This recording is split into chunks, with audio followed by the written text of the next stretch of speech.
Tapi pada saat bersamaan, secara simultan, mereka juga harus berkarya, bekerja untuk menunjukkan bahwa kami ini masih dibutuhkan oleh peradaban gitu, untuk menjaga demokrasi. Kami itu masih bisa menjadi tiang demokrasi gitu. Idealisme itu ada di situ. Kalau kita cuma buat asal nanti nanti masih banyak penontonnya ya, kita pakai judul yang sensasional gitu ya, clickbait gitu ya, ikut-ikutan tadi seperti Mas Iwan bilang, kita jadi ikut-ikutan aja, tidak punya istilahnya kesejatian, jadi tidak punya harga diri gitu ya, tidak punya martabat.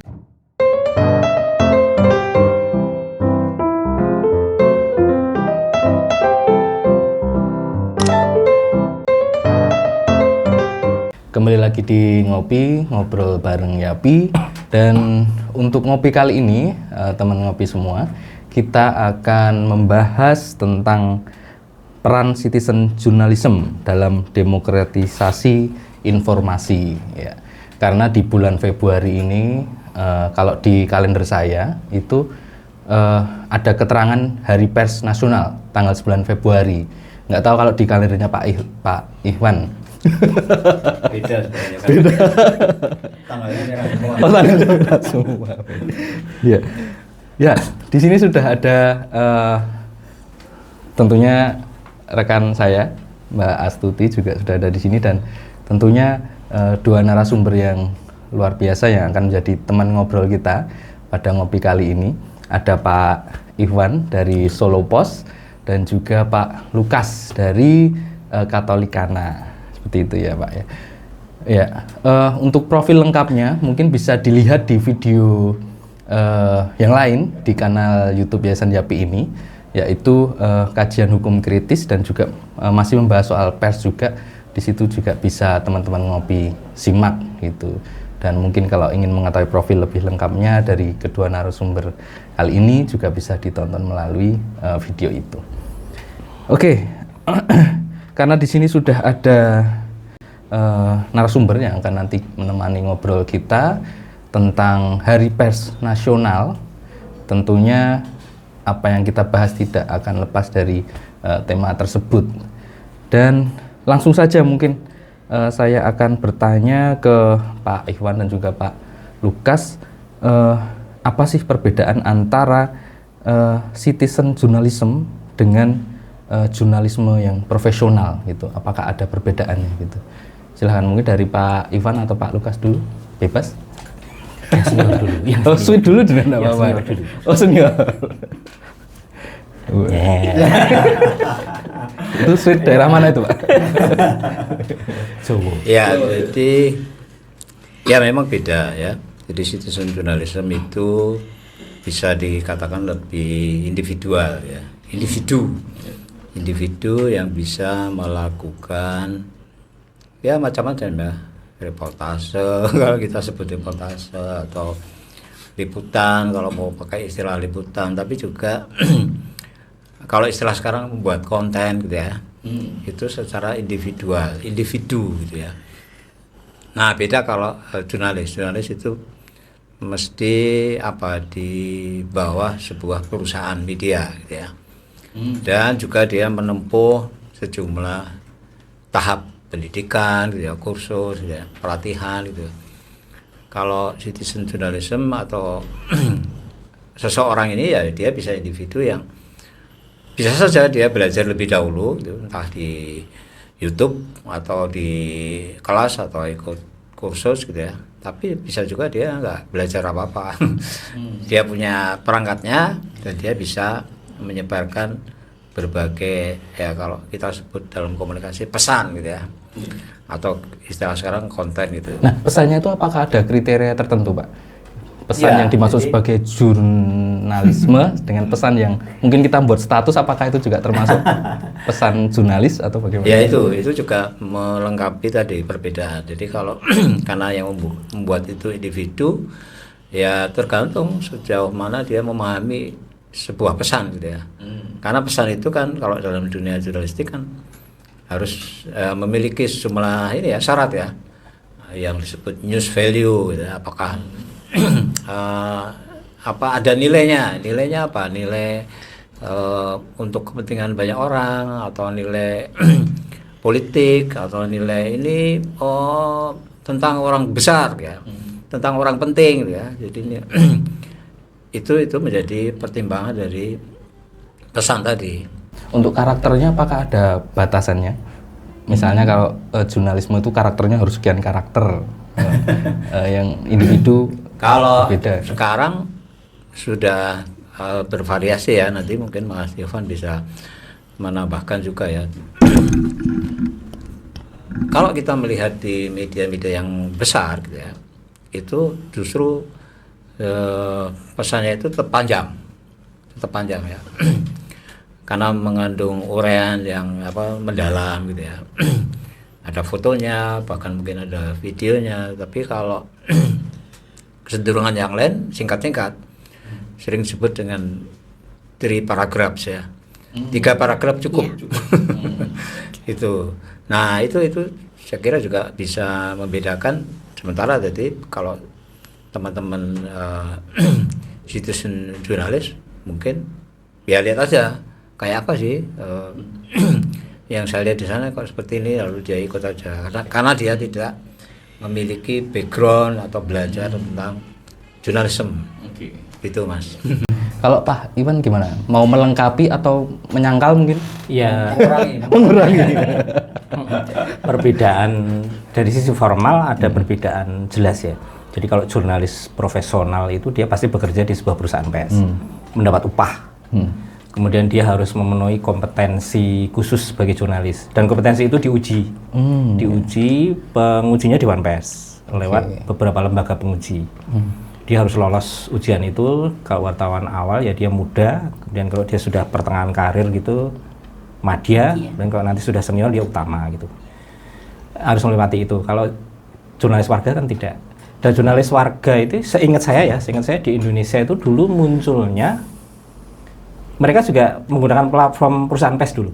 Jadi ada warga biasa gitu, dia mengirim informasi ke perusahaan pers, nanti diterbitkan, ada kolom khusus gitu ya, atau disiarkan gitu. Makanya dulu disebut jurnalis warga, karena dia memang menggunakan perusahaan pers untuk mempublikasikan karya. Kalau sekarang kan lebih bebas. Nah itu menurut saya perlu dipertanyakan juga, itu jurnalis warga atau enggak sekarang. Mungkin mereka akan layak disebut jurnalis warga kalau mereka menggunakan kredo jurnalisme yang dikerjakan biasanya dikerjakan oleh jurnalis-jurnalis profesional itu. Paling enggak dia harus tahu kode etik. Nah ini pertanyaannya, paling enggak dia harus tahu kode etik itu. Nah apakah ada etika khusus bagi pelaku citizen journalism ini, dan apakah ada bentuk pertanggungjawabannya gitu? Kalau menurut saya ya etika yang paling baik adopsi saja etika jurnalistik, kode etik jurnalistik yang digunakan oleh institusi pers dan oleh wartawan profesional itu. Gunakan saja itu. Ya beda tentu ya, kalau para jurnalis profesional dia berada di bawah perlindungan Dewan Pers. Ketika nanti ada persoalan etik, prosesnya ada di Dewan Pers. Nah kalau citizen jurnalis atau jurnalis warga ya tidak ada di situ. Lalu batasannya apa itu Pak? Untuk yang jurnalis kalau dalam pembahasan formal ala Dewan Pers, batasannya ya dia bekerja di perusahaan pers atau tidak. Kalau dia misalnya begini, kalau misalnya dia sebutannya jurnalis warga, dia tidak bekerja secara tetap di perusahaan pers itu, tapi dia rutin mengirimkan karya ke perusahaan pers itu, dan perusahaan pers itu mengakui bahwa dia adalah kontributor berita, bisa jadi dia masuk ke sistem pelindungan itu. Bisa jadi. Tapi kalau tidak masuk ke situ? Ya tidak di bawah perlindungan Dewan Pers. Jadi kalau ada kasus gitu, kenanya ya kalau nggak pidana UU ITE ya pidana KUHP. Berarti paling enggak harus mendaftarkan ke Dewan Pers itu ya? Tidak bisa. Tidak bisa ya.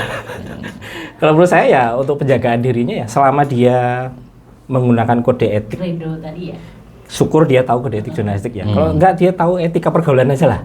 Saya pikir nggak akan bermasalah gitu. Jadi kalau bikin konten ya jangan menfitnah, jangan menuduh tanpa bukti, jangan menuduh tanpa ada verifikasi kayak gitu. Dan itu sebenarnya kredo jurnalis profesional itu. Terus apakah jurnalisme profesional itu bagian dari jurnalisme warga, atau itu dua hal yang terpisah atau berbeda sebenarnya? misalnya Pak Ikhwan ini kan di Solo Pos, tapi kan juga bisa juga bertindak misalnya sebagai jurnalisme warga, sebagai individu gitu, kan bisa juga seperti itu. Kalau seperti itu ditanyakan kepada saya, ya ngapain saya harus pakai ijazah jurnalis warga, wong saya jurnalis profesional. Oh, gitu. Berarti kalau sudah profesional, tetap yang dipakai itu terus ya? Iya. Sejauh saya tahu, kalau misalnya Mas Iwan ini sudah ikut sebuah media gitu ya, dia nggak bisa dengan mudah menamakan dirinya atau melakukan tindakan sebagai citizen jurnalis di medsosnya gitu ya, karena nanti akan bisa tabrakan dengan perusahaannya itu dan bisa mengurangi menurunkan gitu ya, dan dia bisa kena sanksi. Berarti statusnya melekat gitu ya? Iya. Oke. Jadi kalau di perusahaan saya itu ada kode perilaku. Kode perilaku yang mengatur para wartawan, mengatur saya gitu untuk ketika bermedia sosial. Jadi saya nggak bisa sembarangan mengunggah konten, misalnya saya unggah konten, wah saya nggak suka sama politikus ini, itu nanti saya kena sanksi itu karena saya melanggar kode perilaku. Oh iya. Okay. Ada ya kode perilaku Ya, di ya, perusahaan saya ada, ya. di perusahaan saya. Kayak SOP itu ya. Dan itu rigid banget itu. Saya nggak boleh pakai kaos tulisannya ini gitu tuh ada itu. Dan ada juga yang sudah kena sanksi ya Mas ya? Ada yang kena sanksi. Ada. Kalau ketahuan? Biasanya pasti ketahuan lah. Di era sekarang nggak mungkin nggak ketahuan. Di tracking ya. Iya. Dihapus pun kan masih ada, mungkin ada screenshot. Iya. Iya, dan itu dia akan kena sanksi tadi, apakah diberi sanksi atau bahkan sampai dikeluarkan ya. Sampai dipecat, sanksi terbesar. Kalau pandangan sebagai jurnalis pers gitu ya, yang profesional ya, terkait dengan maraknya jurnalis warga ini gimana pandangannya? Menurut saya itu bagian dari proses menjaga demokrasi. Jadi kan kalau kita bicara dalam terma demokrasi gitu kan institusi pers itu salah satu tiang demokrasi kan, tiang keempat gitu. Nah, jurnalis warga itu bisa berperan menjadi penguat yang keempat ini dalam konteks ini diseminasi informasi, diseminasi kabar, diseminasi informasi kayak gitu. Itu bisa ditambah sih. Pers itu radio. Iya, radio masuk Masuk pers. ya? Masuk. Ya. Radio masuk pers. Jadi kadang-kadang ditambahkan radio sebagai pilar kelima demokrasi gitu. Iya. Padahal dia udah masuk pers. Radio ini unik. Oh, Jadi uniknya gimana bisa dari dijelaskan? teknis produksinya dia di bawah undang-undang penyiaran. Tapi kontennya dia di bawah undang-undang pers. Jadi kalau radio yang bermasalah urusan kontennya nanti Dewan Pers ikut. Tapi kalau urusan frekuensi dan lain sebagainya itu Komisi Penyiaran. Nah, ini istimewanya radio. Termasuk televisi juga. Nah, bicara soal media ya berarti ini kan tadi kan disebut radio. Nah, bedanya media massa dengan media sosial itu apa, Pak? Ini teori akademis. Ya, sekarang ada lebih ditajamkan lagi ya. Media massa mainstream. Nah, atau media massa konvensional, TV, radio, koran cetak gitu ya. Ini tiga ini. Tapi setelah itu kan ada media digital yang juga digunakan oleh perusahaan media massa mainstream tadi. TV punya Instagram tau, radio punya Instagram gitu kan, koran cetak punya Instagram gitu kan. Begitu. Jadi ada semacam ya pengembangan yang bisa saja itu lalu menipiskan perbedaan itu gitu ya. Jadi kalau media sosial tadi karena citizen jurnalis itu menggunakan media sosial gitu ya, lebih individual, bukan milik perusahaan, mungkin tidak terlalu mengenal etika gitu. Tapi kalau media massa ya seperti tadi itu sudah sangat jelas rigid apa yang harus dimiliki, apa yang harus dikuasai itu, apa yang harus beritakan pesannya itu. Kalau media sosial bahkan isu-isu yang remeh-temeh gitu ya, bahkan juga dipakai kan untuk menyerang pribadi gitu ya. Karena media sosial ini atau citizen jurnalis itu sudah berhubungan dengan aktor politik tertentu gitu ya, atau bahkan itu bentuknya bot gitu ya, mesin gitu ya, yang banyak sekali gitu ya, banyak sekali. Maka pengalaman di media televisi itu juga begitu ya. Kita kalau lihat komen-komen itu, komennya banyak sekali, ternyata itu bot ya. Yang menyerang isu yang sedang kita usung gitu ya. Itu terjadi gitu. Dan itu biasanya itu apakah berkaitan dengan tema-tema politik ya, pemilu, pilkada, atau tema-tema yang sangat khas gitu ya. Ada pasukan cyber army-nya itu membela isu itu dan membela pejabatnya itu, orangnya itu gitu. Seperti itu. Sekarang kalau misal seorang jurnalis warga itu dia punya web, apakah webnya itu termasuk media massa atau media sosial berarti? Itu kalau kita bisa melihatnya dengan logika formal. Logika formal berarti dia diatur oleh regulasi gitu ya.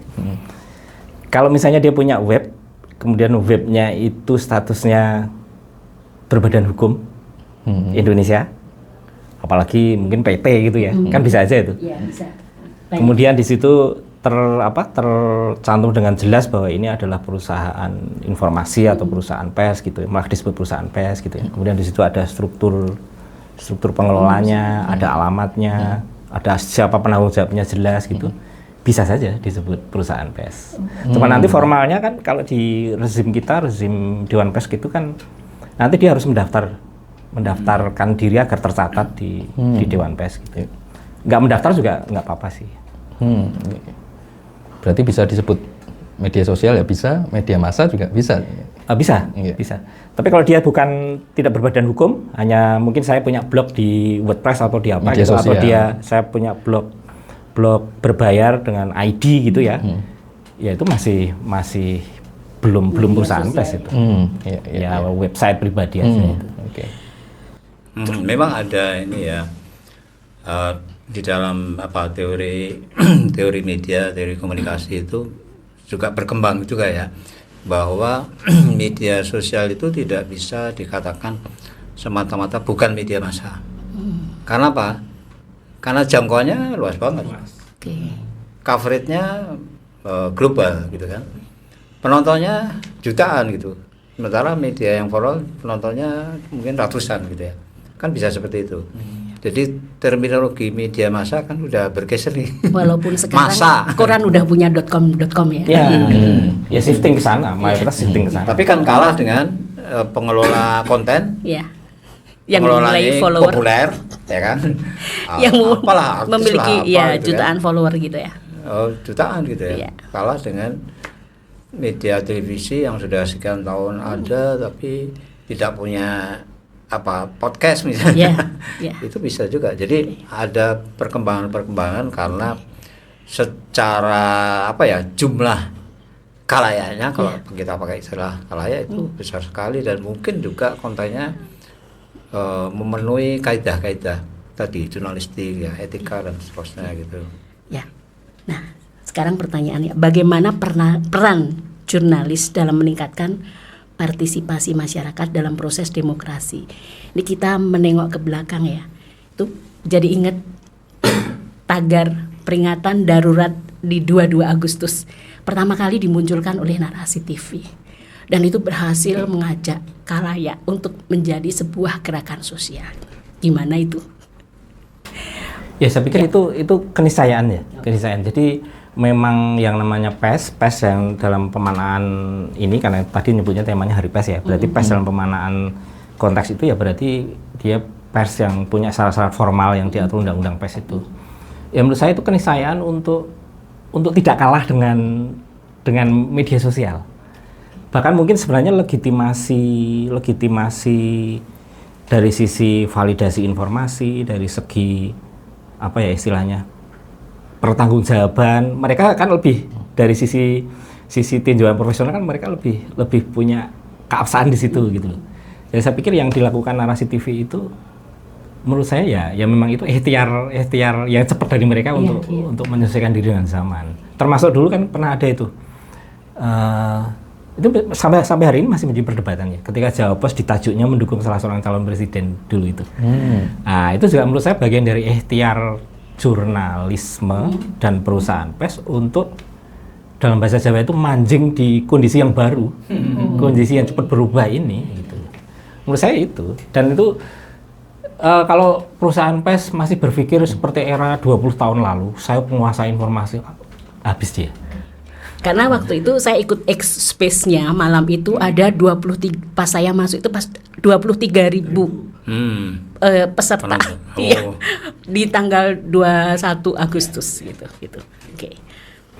Nah, sekarang kita mau dengar cerita ini dari Pak Ikhwan ataupun juga Pak Lukas ini, karena kan bagaimanapun sebelum menjadi jurnalis profesional seperti saat ini ya, itu kan pasti sebelumnya juga mengalami sebagai citizen jurnalis juga ya, sempat mengalami fase itu juga pastinya ya. Enggak. Oh langsung. Saya mengawali karir di jurnalistik, di jurnalisme itu ya dari dunia jurnalisme juga, tapi di dunia pers mahasiswa.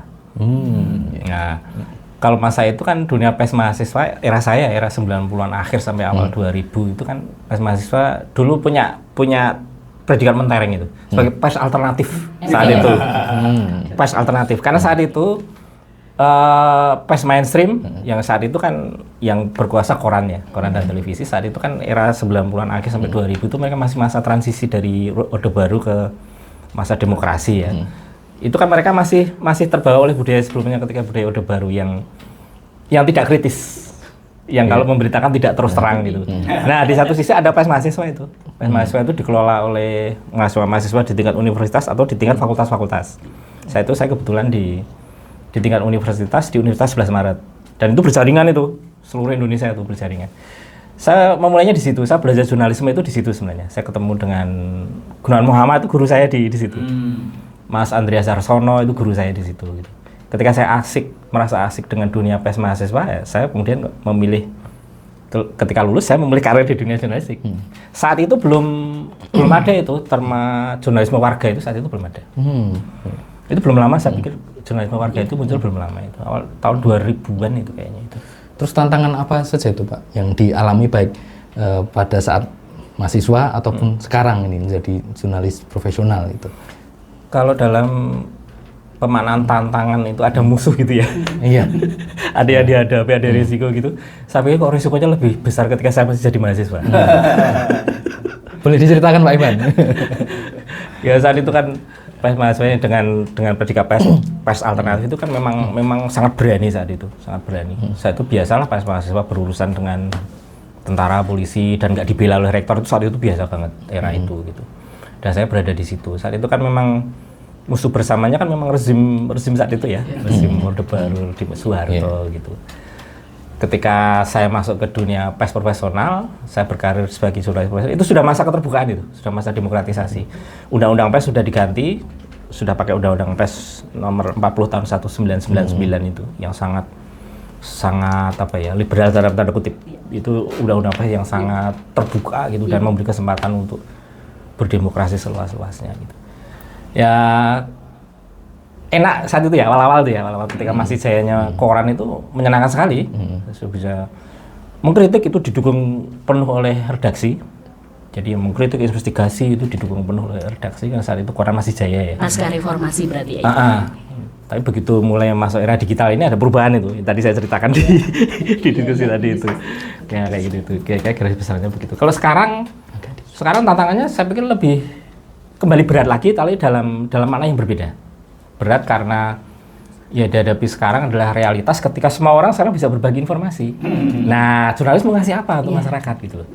Kalau trending topik, jurnalis ikut-ikutan trending topik, ya udah kalah duluan dong sama influencer, sama buzzer gitu. Dalam detik aja dia udah. Iya.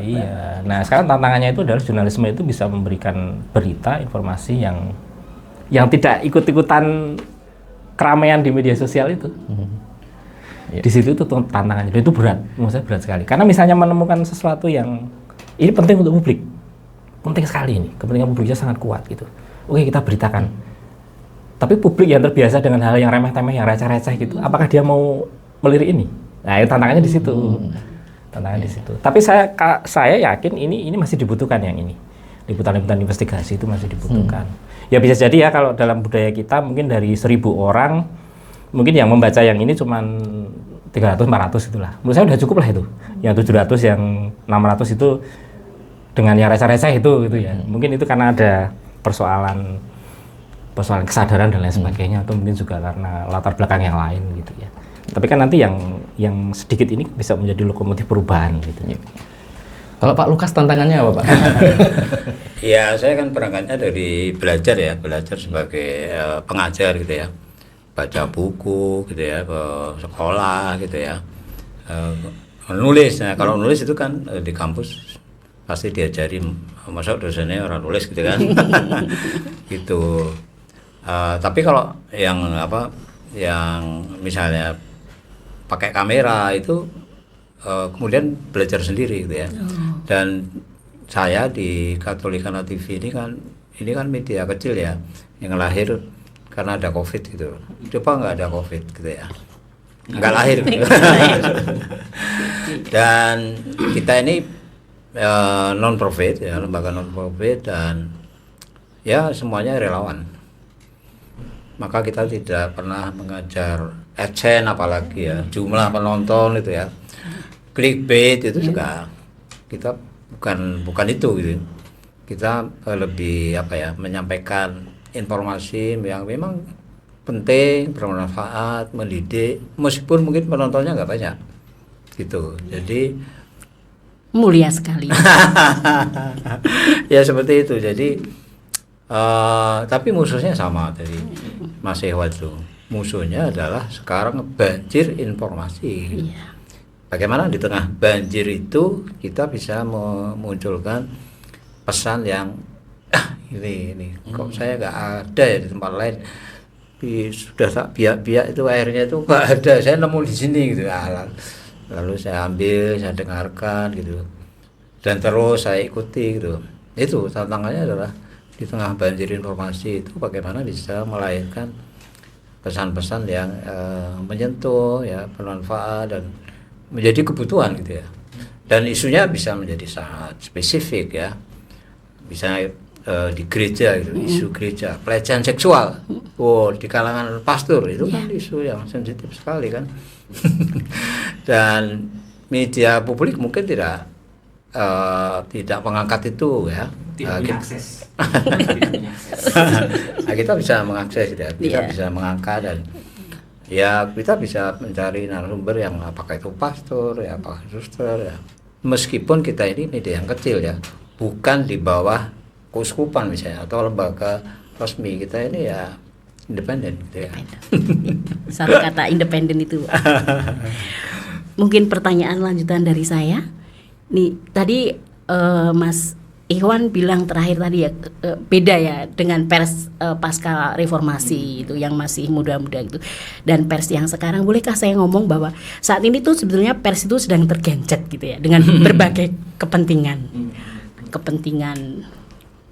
penguasa, kepentingan oligarki dan ekonomi ya. Terus kalau dalam konteks kelokalan, apa yang bisa dilakukan oleh warga saat ini gitu, agar marwah itu demokrasi bisa terjaga gitu? Jadi kalau tergencet saya pikir tidak sampai tergencet ya, tidak sampai. Cuman ini mungkin lebih tepatnya ini menghadapi banyak urusan dan banyak kepentingan yang pada saat bersamaan mengganggu entitas pers itu. Nah, bagaimana entitas pers ini harus mengatasi banyak urusan yang semuanya mengganggu pada saat bersamaan itu. Nah, itu kan tantangannya di pers sekarang ini. Nah, kalau dalam konteks warga, saya pikir begini, para jurnalis profesional, para pengelola perusahaan pers, saya pikir bisalah bertanya, kalian masih butuh kami nggak sih? Gitu. Tapi pada saat bersamaan, secara simultan, mereka juga harus berkarya, bekerja untuk menunjukkan bahwa kami ini masih dibutuhkan oleh peradaban gitu, untuk menjaga demokrasi. Kami itu masih bisa menjadi tiang demokrasi gitu. Nah, itu salah satu ikhtiar untuk mengatasi itu tadi yang banyak urusan dan banyak kepentingan yang mengganggu itu. Wah, luar biasa.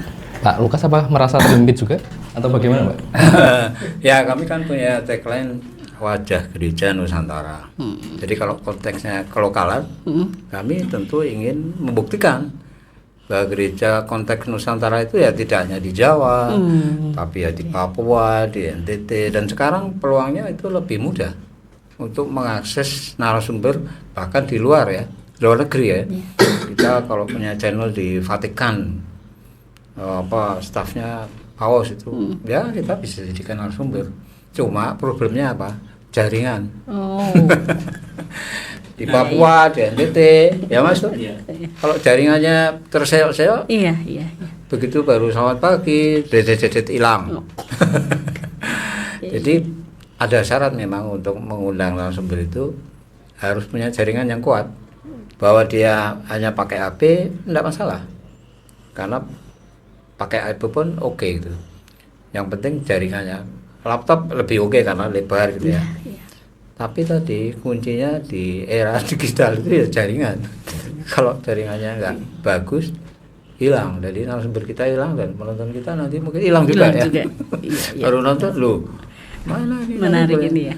Maka kita cukup berhati-hati untuk tidak mengundang hanya satu narasumber. Jadi minimal 2 atau lebih gitu ya, supaya nanti kalau ada yang hilang masih ada gitu ya. Lalu dialog, diskusi, obrolan itu masih bisa jalan gitu ya. Dan ini tantangan yang berat dan sebenarnya bukan tantangan kita ya, tantangan negara ini kan. Gimana nih akses jaringan ini bisa merata ini? Janji-janji politiknya mana nih dibuktikan gitu kan. Iya. Jadi bukan kita lah itu, jurnalis, wartawan, media itu kan harus difasilitasi oleh negara atau pemerintah. Begitu. Mungkin Mas Iwan mau Iya. nambahin lagi? Iya. Kelokalan itu justru bisa menjadi fondasi baru untuk kalau saya bicara berarti untuk institusi pers ya, untuk media massa, untuk institusi pers. Hari ini itu masih terakhir kemarin kalau saya nggak salah ingat ya, nanti bisa teman ngopi cek di data Dewan Pers, masih ada sekitar 400 koran yang hidup. Nah itu basisnya lokal. Jadi dia murni mengelola isu, mengelola masyarakat di basisnya. Mungkin cuma 7 kabupaten kota, 8 kabupaten kota, atau 1 provinsi gitu. Karena kalau koran itu kan terbatas kepada ini ya, biaya distribusi penyebarannya kan. Itu lokalitasnya menjadi sangat penting untuk tetap hidup. Dan mereka bisa hidup loh sampai hari ini. Masih 400-an. Masih ada. Masih ada. Dan media-media digital pun kan yang menjadi pembicaraan banyak orang kan pasti media digital yang spesifik. Termasuk Katolikana ini saya pikir salah satu media digital yang spesifik. Anti mainstream gitu ya. Ya pokoknya tidak ikut trending topik gitulah. Jadi pernah ada penelitian di teman-teman di Jogja Pak, Mas Duki, UI dan kawan-kawan itu pernah meneliti tentang, mereka menyebutnya media alternatif. Oh, media. Itu perusahaan pers, tapi sangat spesifik. Jadi misalnya kayak Project Multatuli, PM gitu, kemudian Kondi.co gitu. Solider. Nah, ada juga yang dikelola oleh teman-teman penyandang disabilitas, ada itu sangat spesifik. Dan saya pernah berdiskusi dengan beberapa teman di Jakarta, mereka punya pembaca loyal, dan mereka bisa hidup karena dukungan pembaca itu. Kalau bicara iklan, ya iklannya minim sekali, karena kayak PM itu kan sering kritik kebijakan pemerintah, nggak mungkin lah mereka dapat iklan pemerintah, tapi mereka bisa hidup loh. Nah ini spesifikasi gitu. Saya ingat omongannya Romo Sindu pengelola majalah Basis itu, walaupun kecil tapi eksis. Nah itu loh menurut saya. Saya ikhtiar untuk menjawab tantangan zaman, saya pikir salah satunya itu. Semoga ngopi juga bisa seperti itu ya. Kecil tapi selalu eksis ya. harus. Nah, sekarang bicara soal investigasi. Tadi kan di video yang lain pada saat kajian hukum kritis, Pak Iwan kan menyatakan bahwa investigasi itu mungkin seperti senjata dari jurnalis itu. Nah, ketika saat ini kan ada RUU penyiaran itu, di mana di situ kewenangan investigasi itu sangat dibatasi. Gitu. Nah, tanggapannya bagaimana? Itu kan RUU-nya dibatalkan itu, belum dibahas lagi kan. Jadi sementara ini masih aman, masih aman. Investigasi masih aman, masih jalan. Cuma kendalanya kan biasanya investigasi itu kendalanya ada di internal perusahaan persnya. Biasanya di internal di situ. Mungkin kendala biaya. Kendala jaringan itu maksudnya misalnya nih saya mau menginvestigasi gereja yang ada pelecehan seksual gitu. Kalau karena saya jarang sekali liputan di gereja, maka saya terkendala pada jaringan untuk masuk ke sana, akses gitu. Biasanya begitu, biaya, akses gitu. Kemudian juga kerja investigasi itu kan butuh kerja yang Spartan ya. gak ono orang Jawa nyebut gak ono jame itu. Bisa jam 3 malam tuh masih ngincengi gitu ya. Itu butuh jurnalis yang bermental baja juga. Dan tidak semua jurnalis ternyata mampu melakukan itu. Tidak semua jurnalis. Sangat sedikit jurnalis yang mampu melakukan itu. Makanya di dunia jurnalisme yang namanya investigasi itu semacam pencapaian tinggi gitu. Pak Lukas mungkin punya pengalaman terkait dengan melakukan investigasi. Kita kan model apa ya, perolehan beritanya kan jarak jauh ya, online.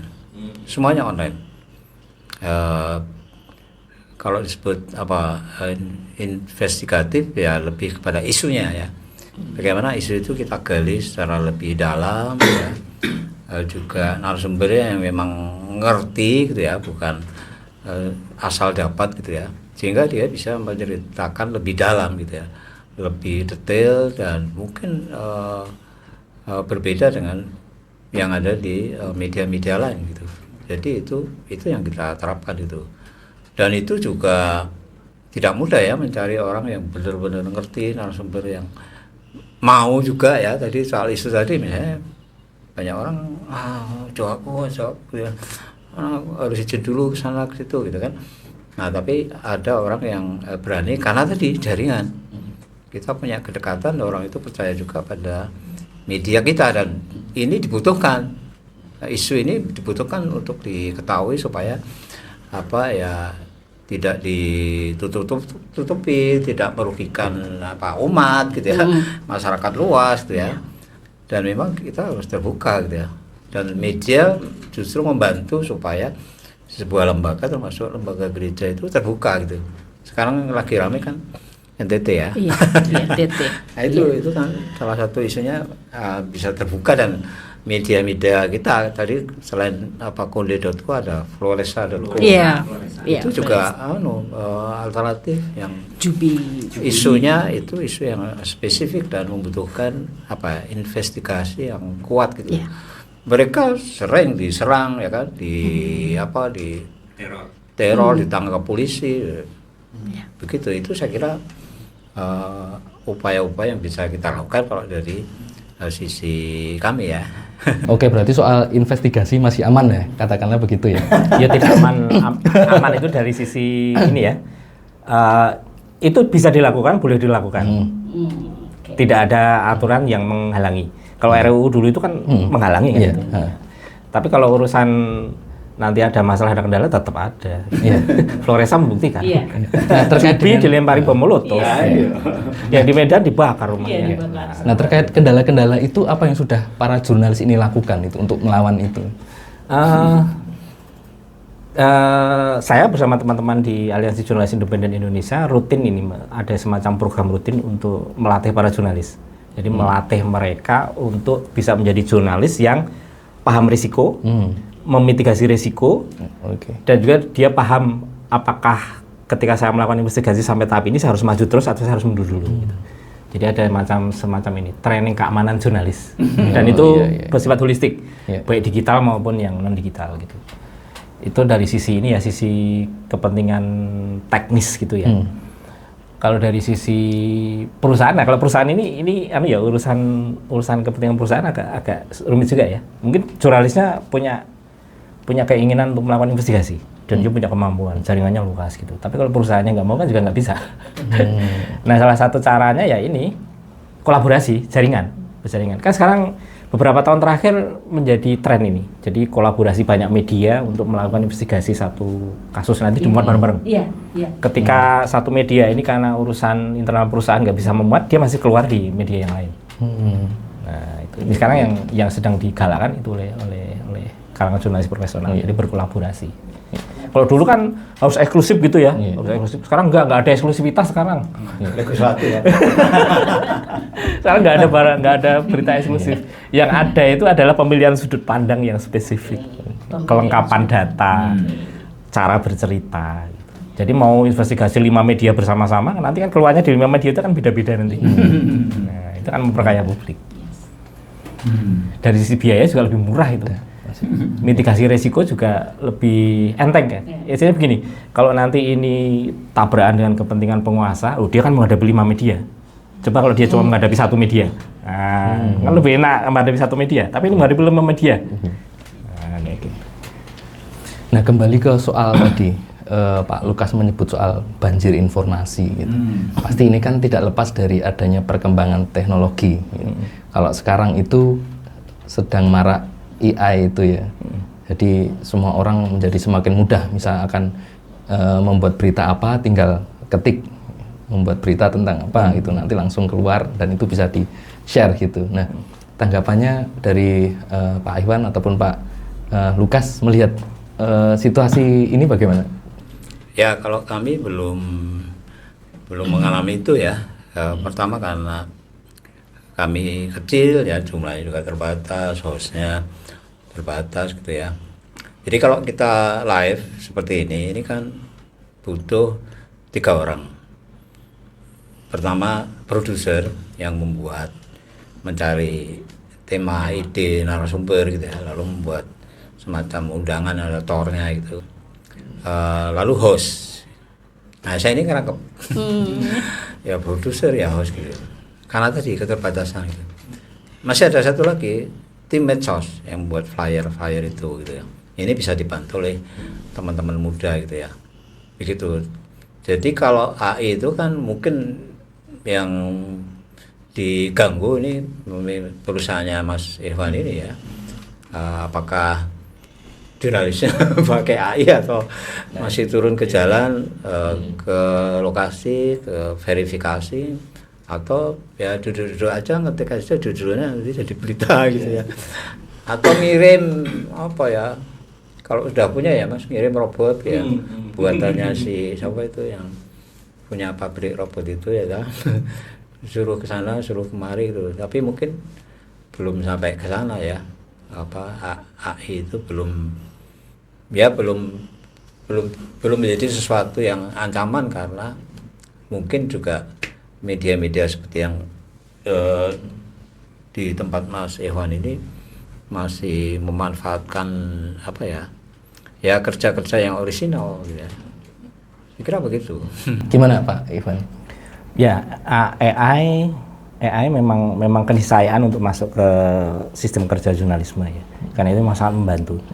Tapi sejauh ini ya berdasarkan pengalaman praktek kami, kemudian sharing dengan pengalaman praktek di media yang lain gitu ya, kemudian didiskusikan gitu ya, akhirnya kesimpulannya sama kami. Ini hanya alat bantu. Iya. Alat bantu. Jadi berita sampai hari ini masih sangat sedikit sekali ya berita yang bisa diserahkan kepada AI. Mungkin berita-berita yang sangat mekanistis, misalnya seperti pertandingan sepak bola itu mungkin bisa diserahkan kepada AI untuk menghasilkan mungkin 3-7 paragraf, itu bisa. Tapi kalau berita-berita yang lain yang untuk kepentingan publik, AI itu hanya menjadi, selama ini praktek kami ya, AI itu hanya menjadi alat untuk membantu menemukan data secara cepat. Itu aja. Dan yang harus diwaspadai kan AI itu kan sebenarnya nggak beda ya dengan search engine. Iya. Kalau search engine itu malah lebih jujur. Dia akan menyertakan sumbernya, linknya ada gitu. Linknya itu bisa kita lasai, ini link yang keberapa, itu bisa kita lasai. Gitu. Kalau AI kan nggak, pakai Gemini, masukkan pertanyaan kan muncul teks. Jadi itu nggak ada sumbernya. Nah ini dalam jurnalisme, kode etik jurnalistik ini nggak boleh. Nggak boleh. Kalau kami menggunakan itu, kami harus ngecek dulu ini sumbernya dari mana. Misalnya, mikroplastik di Bengawan Solo sudah sekian kadarnya gitu. Di AI muncul itu, tapi nggak ada sumbernya itu. Nah ini harus dicek dulu nih, sumbernya mana. Kami butuh data ini data terbaru ini. Oh ya, nanti kerja jurnalisme akan memverifikasi itu. Ya masih. Kalau saya kok meyakini jurnalisme ya memang harus kerja yang menurut Romo Sindu 80% kerja kaki itu. Kesana kemari ketemu orang. Jangan sampai kehilangan sisi manusianya ya. Kan. Jadi jurnalisme itu kan sampai ke tingkat begini ya. Saya ketemu Pak Lukas ini, bohong nggak ya gitu. Itu kalau saya bisa menyimpulkan beliau berbohong atau tidak kalau saya ketemu wawancara langsung gitu. Tapi kalau cuma telepon WA gitu, nggak tahu saya dia bohong atau tidak. Gitu. Nah itu loh, jurnalisme kan begitu. Kalau AI nggak ada tuh kayak gitu itu hilang semua. Lain sih. Iya. Cuma nanti mungkin kalau muncul produk AI lain yang anu ya, sekarang AI nanti kan menuju AI generatif itu ya. Nah itu nanti nggak tahu nanti bagaimana ya. Tapi sejauh ini yang digunakan di jurnalisme baru untuk berita-berita yang sifatnya mekanistis. Bikin feature itu nggak bisa pakai AI. Mungkin media lain pakai AI mungkin Mas, ya toh. Media lain itu apa misalnya tadi yang disebut media UMKM gitu ya, mungkin bisa ya. Bisa mungkin Pak, tapi begini, akhirnya kan nanti yang akan dilihat oleh audience kan produk akhirnya itu. Pembaca ya, orang yang Audiens jadi membaca, tahu ya, wah. orang yang membaca itu tahu kok ini tulisan hidup atau enggak itu tahu. Iya. Soalnya ada temen yang tadi istilahnya media UMKM itu cerita bikin feature, wah apik banget kan. Iya. Pembacanya banyak itu. Ternyata dari AI. Itu sudah melanggar kode etik satu itu ya, kejujuran. Kan namanya UMKM. Nah bicara tentang kejujuran ini, karena disebut tentang kejujuran, berarti kaitannya dengan idealisme lah. Mungkin juga bisa menjadi pertanyaan terakhir juga di ngopi kali ini. Masih adakah idealisme itu sebagai seorang jurnalis itu, atau hanya mengikuti pesanan saja, atau bagaimana nih alur gitu? Kalau saya berpandangan begini, justru di tengah zaman yang nggak karuan gini ya, itu menjadi pilihan paling logis dalam jurnalisme. Menurut saya itu harus kembali ke deontologi jurnalismenya. Kembali ke deontologi Pak kan ini akademis banget ini. Harus kembali ke situ. Ya orang menyebutnya idealisme ya, tapi saya lebih suka menyebutnya ya kesejatian jurnalis itu. Oke. Kalau enggak ya kan enggak akan beda lagi dengan trending topik kan nanti.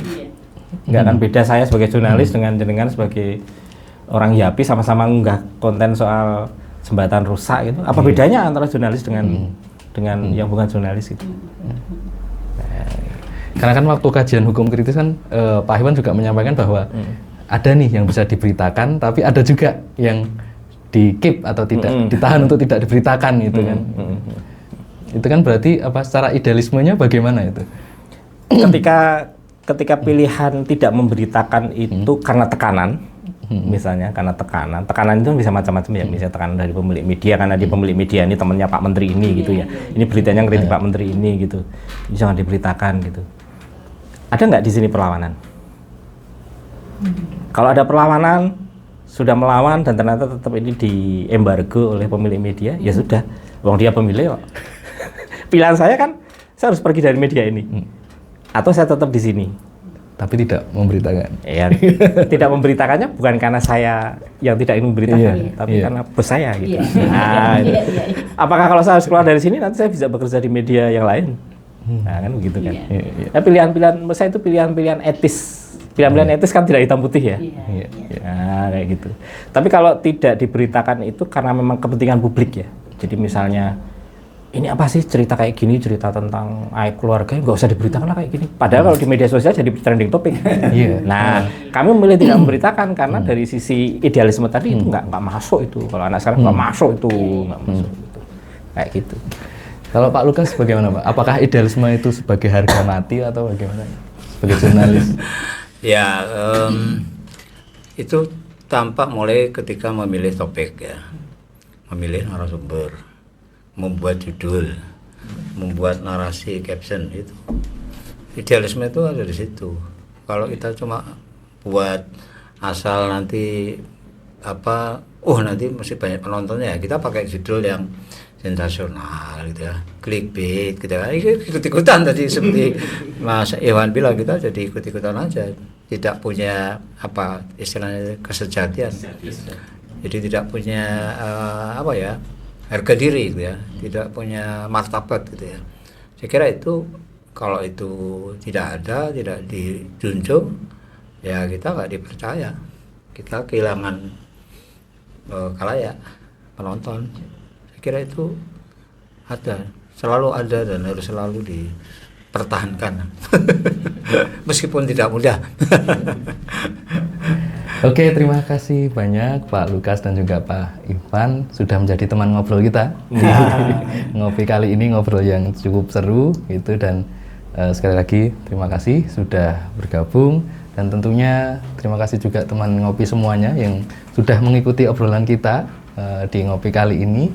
Dan sekian dulu ngopi kita kali ini, dan sampai jumpa di ngobrol bareng Yapi yang selanjutnya. Sampai jumpa.